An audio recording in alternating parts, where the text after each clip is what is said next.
Hello दोस्तों, प्रणाम। लड्डू गोपाल अवधी भाषा पे नाच गीत गाओ जाते। आपके कैसे लगे? लाइक करना, कमेंट करना, शेयर करना, लाइक बटन दबाना मत भूलना दोस्तों।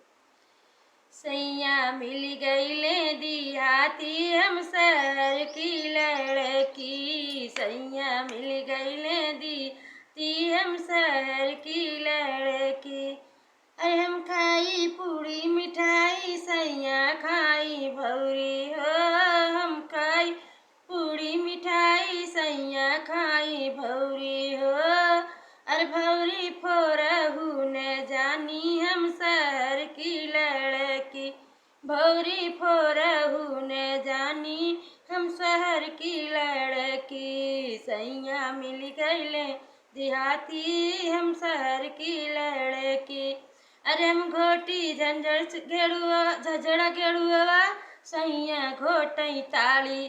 अरे हम घोटी झझड़ा गेड़ुआ, सैया घोटई ताड़ी।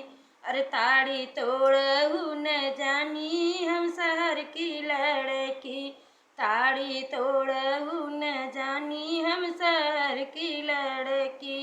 सैया मिल गईले दिहाती हम शहर की लड़की, सैया मिल गईले दी हम शहर की लड़की। अरे हम खाई जोड़ा लौंग इलाची, जोड़ा बिरहुआ, सैया खाई सुरती हो। हम खाई जोड़ा बिरहुआ, सैया खाई सुरती। सुरती बैठो कहू न जानी हम शहर की लड़की, सुरती ठोकहू न जानी हम शहर की लड़की। सैया मिल गईले दिहाती हम शहर की लड़की, सैया मिल गईले दिहाती हम शहर की लड़की। अरे हम लेटी लाल पलंगिया, सैया लेटई भुइया हो। हम लेटी लाल पलंगिया, सैया लेटई भुइया।